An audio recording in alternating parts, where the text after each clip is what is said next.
Have you ever noticed how heavy a memory can become when you refuse to let it be just a memory?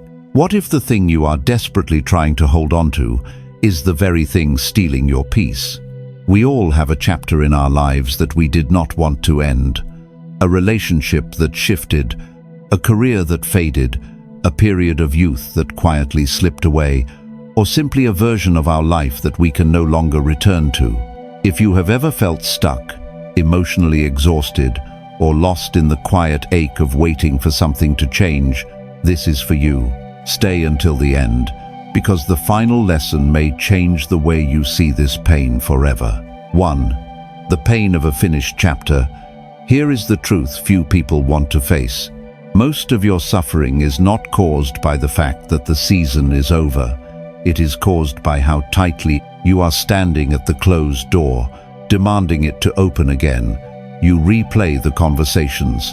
You imagine different endings. You wake up in the morning and, for a split second, you forget that things have changed. And then, the reality rushes back in. You are trying to live in a house that no longer exists. It is exhausting. Buddhist wisdom teaches a gentle but profound truth about impermanence. Everything in this world, every joy, every sorrow, every person, every phase of life arises, stays for a while, and then passes away. Our deepest pain comes from attachment. It is the mind's fierce insistence that what is temporary should be permanent. Buddhism reminds us that fighting the natural flow of time is the root of our inner turmoil. When we refuse to accept that a season has concluded, we turn our own memories into weapons. Imagine standing on the bank of a river. The water flowing past you is beautiful, catching the light of the morning sun. But if you reach in and try to grab a handful of that water, holding it tightly in your fists, what happens? It slips through your clenched fingers. And if you refuse to let go, your hands cramp, your knuckles turn white, and you completely miss the beauty of the river that is still flowing right in front of you. Life is that river. The season that ended was beautiful, but trying to freeze it in time only causes your spirit to ache. We see this everywhere in our daily lives. We look at old photographs and feel a sharp pang of loss instead of a warm glow of gratitude. We mourn the days when life felt simpler, when a certain person was only a phone call away, or when we felt entirely secure in our path. We feel a deep sense of falling behind, simply because life moved forward while our hearts stayed stubbornly anchored in the past. Ask yourself, what river are you still trying to hold in your hands? What closed door are you still knocking on? Is this desperate clinging bringing you peace, or is it feeding your fear and exhaustion? Pause, breathe. Observe the resistance in your heart. You do not have to forget what happened. You do not have to pretend it did not matter, but you do have to gently unclench your hands.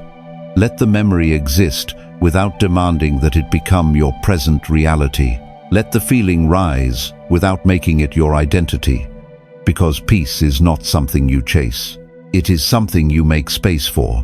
When you finally step away from the closed door, you suddenly feel the breeze on your back. You remember how to breathe. But simply acknowledging that the chapter is over is only the first step.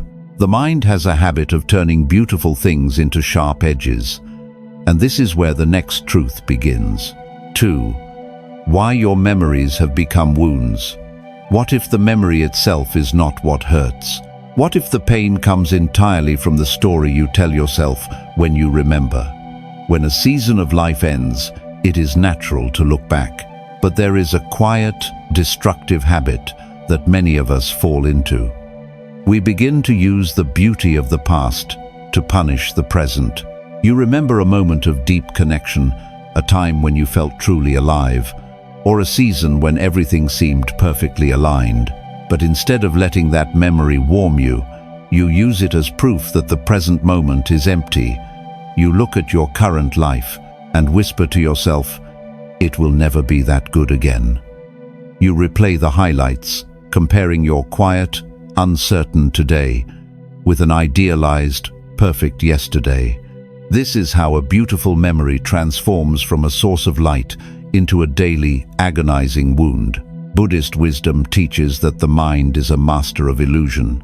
In Buddhist thought, the root of this specific suffering is not the memory itself, but our desperate resistance to reality. The mind creates a crystallized version of the past, often forgetting the struggles of that very time, and clings to it fiercely. We suffer because we demand that what was once alive must remain alive forever. One of the deepest lessons of Buddhism is learning to observe a thought without becoming tangled in it. A memory is like an echo. It is a reflection of a sound that has already traveled past you. When you try to grab an echo, you only grasp empty air. Imagine sitting by the remains of a campfire that has burned down to cold ashes. The fire kept you warm through a long, dark night. It was beautiful, and it was exactly what you needed at that time. But now the sun has risen, the morning is here, and the fire has naturally gone out. Instead of standing up and walking into the new day, you sit shivering by the ashes, desperately blowing on cold embers, furious that they will not ignite. You are so focused on the dead fire that you do not feel the warmth of the morning sun on your face. This happens constantly in our modern lives. You scroll through old messages, searching for a feeling of closeness with someone who has drifted away. You replay an old situation, wishing you had said the perfect words to force a different outcome.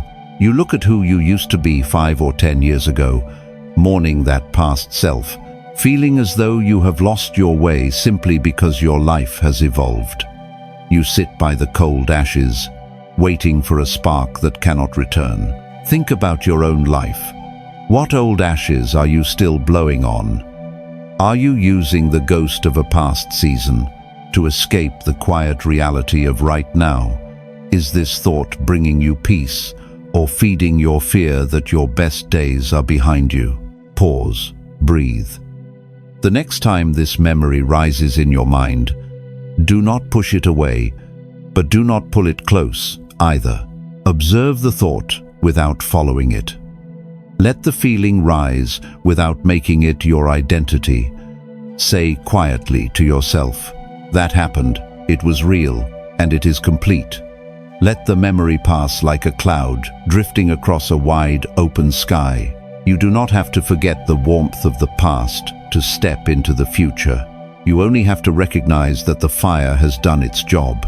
But letting a fire go out is hard when you do not yet understand the beauty of the shifting weather.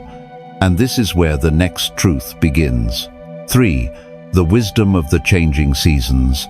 What if the very thing you are fighting against is the natural rhythm of your own life? Here is a hard truth. We are conditioned to view endings as failures. When a relationship fades, when a career path shifts, or when a quiet period of life draws to a close, our immediate reaction is to panic. We think something has gone terribly wrong. We assume that if something was truly good, it should have lasted forever. And so, we fight the transition. We desperately try to recreate old routines. We force conversations that have lost their life. We demand that the summer remains, even as the air grows cold. Buddhist wisdom teaches that this expectation of permanence is the heaviest burden the mind can carry. In Buddhist thought, impermanence is not a tragedy, it is the fundamental law of the universe. Everything breathes in, and everything breathes out. Seasons do not end because they are broken, they end because they are complete. Buddhism reminds us that sorrow does not come from the changing of the weather. Sorrow comes from wearing summer clothes in the dead of winter, furious that the world is no longer warm. Imagine a great tree standing in the quiet forest as autumn arrives. As the air chills, the tree does not panic. It does not desperately grip its leaves, terrified of becoming bare. It understands that to survive the coming winter, it must naturally let the leaves fall to the ground. It draws its energy inward. It rests. If the tree stubbornly held onto its dead leaves, the heavy winter snow would catch on them, and the branches would snap under the weight. By letting go, the tree protects its core. By letting go, it makes space for a new spring it cannot yet see. We often forget this quiet wisdom in our own lives.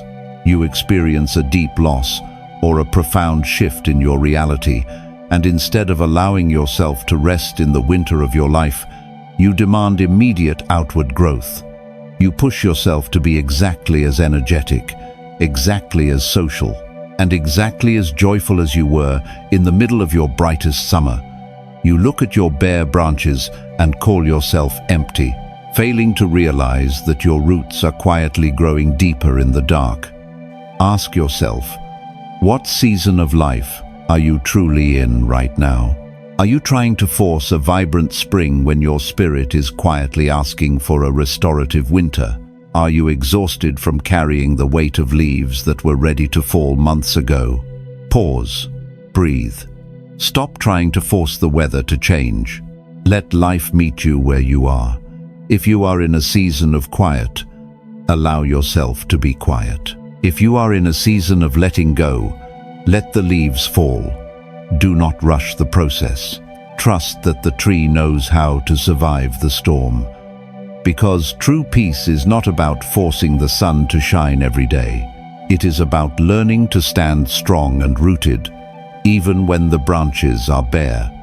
But allowing the seasons to change requires a profound surrender of our own plans and our desperate demand for answers. And this is where the next truth begins. 4. Letting go of the need for closure. What if the closure you are desperately waiting for is exactly what is keeping you trapped? Here is a quiet, painful truth. We often convince ourselves that we cannot move on until we know exactly why a season ended. We believe we need a final conversation, an apology, or a neat, logical reason for our heartbreak. We wait for the other person, or the universe itself, to hand us an explanation that makes the pain feel justified. But this waiting is an illusion. It is just another way to stay connected to the past. By demanding closure, we give away our power, leaving our peace in the hands of a moment that has already passed. Buddhist wisdom teaches that attachment takes many forms, and clinging to the why is one of the heaviest chains of all. In Buddhist thought, seeking absolute understanding is simply the mind trying to control the uncontrollable. Life is often untidy, unresolved, and abrupt.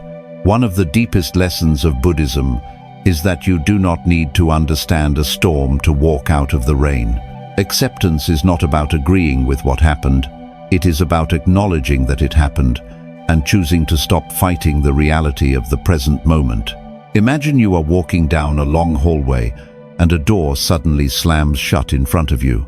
You run to the door, you shake the handle, you knock, and then you begin to wait. You convince yourself that someone on the other side must eventually slip the key under the gap so you can finally understand why it closed. You refuse to move, staring only at the wood, waiting for an explanation. All the while, you completely ignore the fact that the hallway behind you is wide open, leading out into the fresh air and the open sky. We do this when we ruminate over a relationship that ended without warning. We do this when a friendship fades, and we spend our nights replaying every detail to find our mistake. We do this when we wait for someone who ignored us to suddenly validate our worth. We let our lives freeze in place, staring at a locked door, waiting for someone else to grant us permission to walk away. Ask yourself, who are you waiting for to set you free? What apology are you waiting for that may never arrive? What are you afraid will happen if you accept the silence as the final answer? Pause. Breathe. Stop trying to force the door open. You do not need the final page of the old book to step into a new life. Do your part, then release the outcome. You have the power to simply turn around and walk out into the light. Let the silence be the closure. Because true peace does not come from someone else handing you an answer. It comes from realizing you no longer need the question. But giving up the need for answers brings you face to face with the person left behind. And this is where the next truth begins. 5. Making peace with the person you used to be. What if the deepest grief you are carrying is not for the situation that ended, but for the version of yourself that existed inside of it? When a beautiful season of life concludes, we often turn our sorrow inward.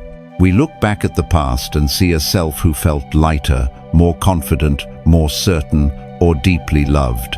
Then we look at ourselves today and see someone tired, scarred, or navigating an overwhelming unknown. In our pain, we convince ourselves that we are broken. We spend all our energy trying to get back to who we used to be, treating our current, healing self as a failure or a downgrade. We reject the person we are right now because they do not perfectly match the ghost of the person we were. Buddhist wisdom teaches that identity is not a fixed, rigid monument. Like the weather and the tides, the self is in a constant state of impermanence. We are always arriving and always departing. In Buddhist thought, suffering intensifies when we fiercely cling to a past version of ourselves, believing it is our only true state of being. We forget that the self is meant to evolve through experience. Buddhism reminds us that shedding an old identity is not a tragedy. It is the natural, necessary process of continuing to live. Imagine a small seed resting in the warmth of the sun. It is comfortable, whole, and perfectly contained. But for the seed to become what it is meant to be, it must be buried in the cold, damp earth. It must break wide open. If the seed could think, the cracking would feel like an absolute disaster. It would mourn its smooth, unbroken shell. It would desperately wish to go back to being small and safe. But that quiet destruction in the darkness is exactly what allows the roots to push downward and the life to reach upward toward the sky. We do exactly this when we judge our own periods of transition. You feel exhausted by a lonely season, wondering where your old vibrant spark went. You feel heavy after a betrayal or a loss, constantly comparing your guarded heart today with the fearless, trusting heart you had years ago. You feel as though you have lost your way, simply because the old shell has finally broken. You call it a defeat, failing to realize that you are quietly expanding.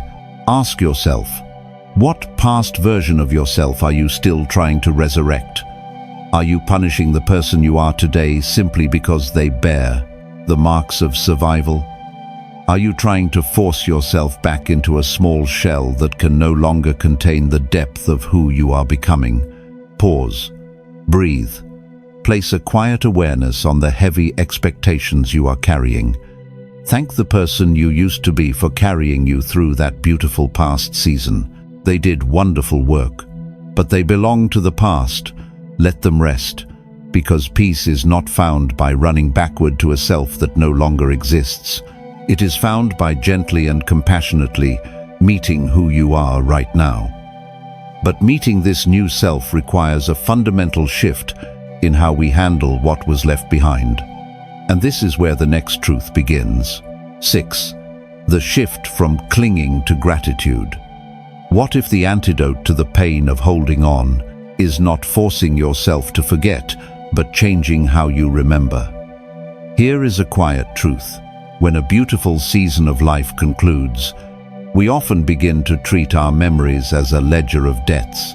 We look back at what we once had, and we feel a deep sense of injustice, as if something precious was stolen from us. We view the past with a mindset of lack. We whisper to ourselves, "I do not have that anymore." This transforms every beautiful moment into a sharp reminder of our current emptiness. We fight the memory, we try to suppress it, or we cry over it, because the memory only reminds us of what we are missing. Buddhist wisdom teaches that this specific suffering arises from the illusion of ownership. We move through life, believing that we own our experiences, our relationships, and our seasons of joy. But in Buddhist thought, nothing truly belongs to us. Everything is a temporary phenomenon, a passing gift. The transition from pain to peace happens when we shift from grasping the desperate need to keep something forever to gratitude, the quiet joy of having experienced it at all. Non-attachment does not mean you do not care. It means you care deeply, but you refuse to cage the experience. Imagine a beautiful wild bird landing on your open windowsill. It pauses, resting in the sunlight, and begins to sing a song that fills your quiet room with immense joy. It is a perfect, beautiful moment. But if you reach out, grab the bird, and force it into a small cage so you can keep it forever, what happens?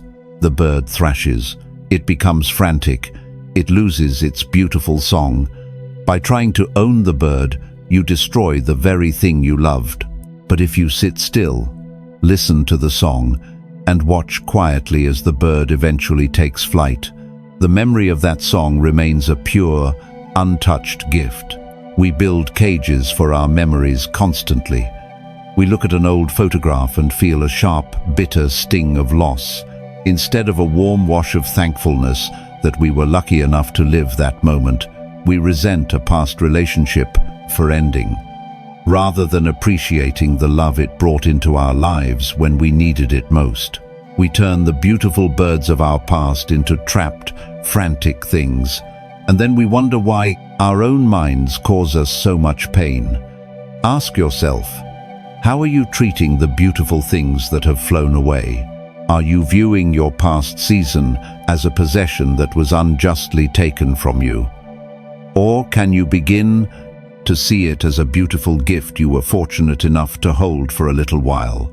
What would happen if, when the memory arises, you simply said, "Thank you," instead of "Come back"? Pause, breathe. The next time you feel the ache of a finished chapter, try to soften your resistance. Bring the memory to mind, and instead of tightening your chest with sorrow, mentally bow to it. Release the need to own it. Let the bird fly. Because peace is not the absence of memory. It is the absence of resistance. You do not have to banish the past to be happy in the present. But learning to let a memory be a memory requires a new kind of inner posture. And this is where the next truth begins. 7. The quiet strength of an open hand. What if the strength you are looking for is not found in holding on tighter, but in the courage to finally let go? Here is a truth that often feels completely backward. We are taught to equate strength with endurance. We believe that being strong means fighting the tide, digging our heels in, and refusing to let things change. We hold on to the memory of a finished season, a faded relationship, or a past identity, because we think that releasing it means we are giving up. We think letting go is a form of weakness, and so we exhaust ourselves. We walk through our days with our emotional fists tightly clenched, fighting against the reality of right now. Buddhist wisdom teaches a very different definition of power. In Buddhist thought, true strength is not rigid. It is entirely fluid. A closed fist is a symbol of fear, resistance, and the desperate need to control. An open hand is a symbol of profound trust and peace. Non-attachment is not apathy.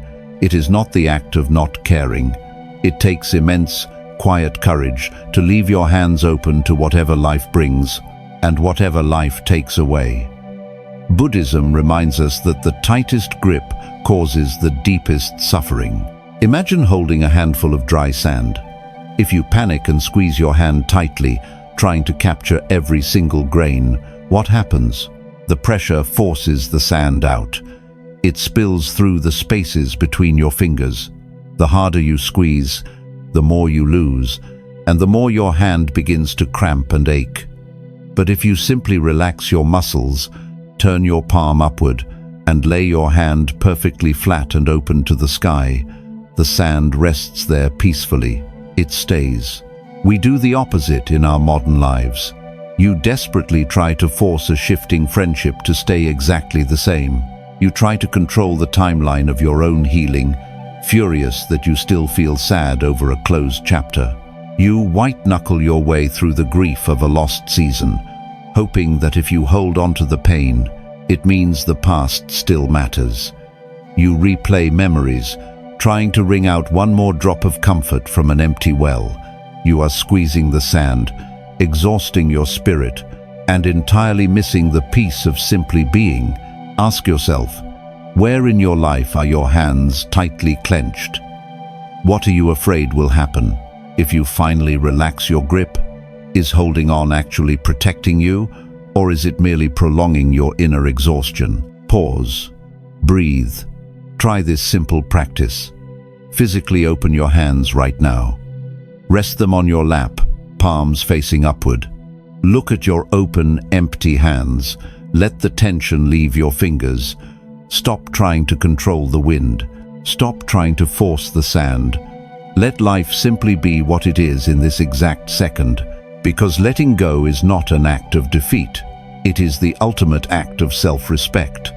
It is the moment you decide your peace is more important than your need for control. You are creating space for life to arrive without resistance. But having open hands means you must learn to stand exactly where you are, in the reality of today. And this is where the next truth begins. 8. Returning to the present moment. What if the only place where true healing can happen is the exact place you are trying so intensely to avoid? Here is a quiet, difficult truth. When a beautiful season ends, the present moment often feels unbearable. It feels too still, too empty, or entirely too uncertain. And so, we run. We escape the right now. We live in the echoes of the past, replaying what was, analyzing what we lost. Or we live in the anxiety of the future, frantically trying to figure out how we will ever be perfectly happy again. We abandon today because today is where the grief lives. We treat the present moment as nothing more than a waiting room, a dull, uncomfortable place we simply have to endure until life feels vibrant again. Buddhist wisdom teaches that the present moment is the only place where life actually exists. In Buddhist thought, mindfulness is not about forcing yourself to feel joyful or pretending you are not in pain. It is about fully and completely arriving in the reality of the now, without judgment, and without the desperate desire to be somewhere else. The past is just a memory. The future is an imagination. But the breath you are taking right this very second is the absolute only truth. Healing cannot happen in the past because you are no longer there. Imagine a small wooden boat caught in the rough water of a heavy storm.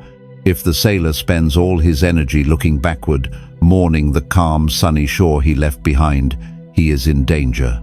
If he squints frantically into the dark fog, terrified of a shore he has not yet reached, he will lose control of the ship entirely.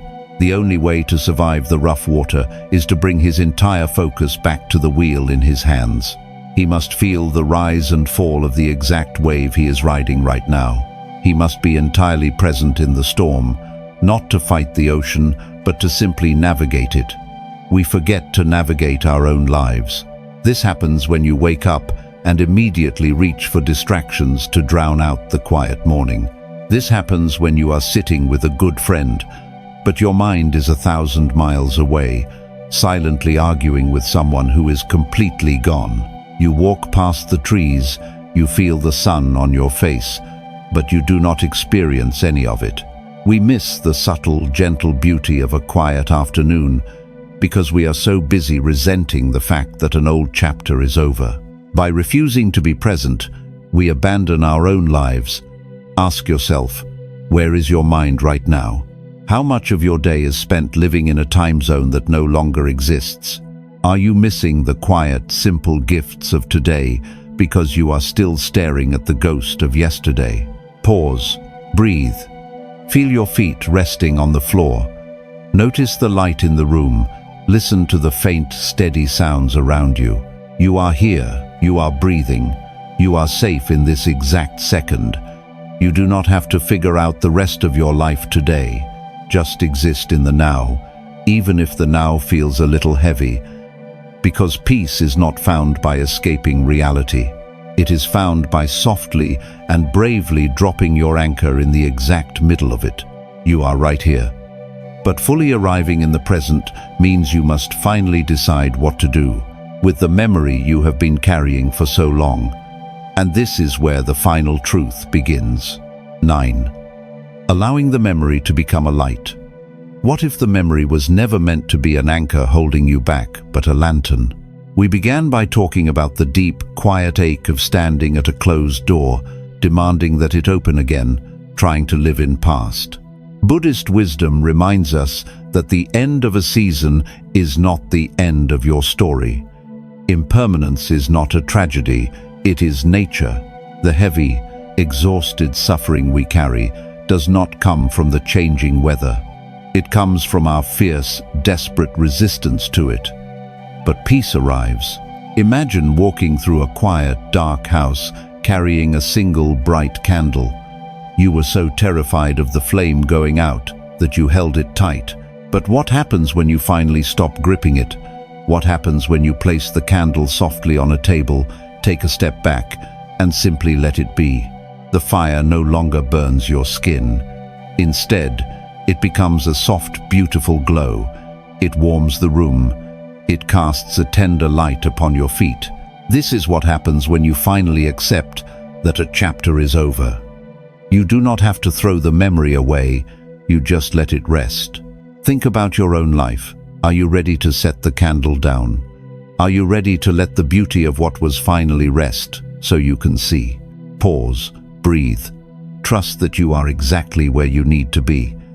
You have survived the storm, you have grown through the darkness, the season is complete. You are still breathing. You are still here. And the rest of your life is quietly waiting for you to arrive. You can let go now.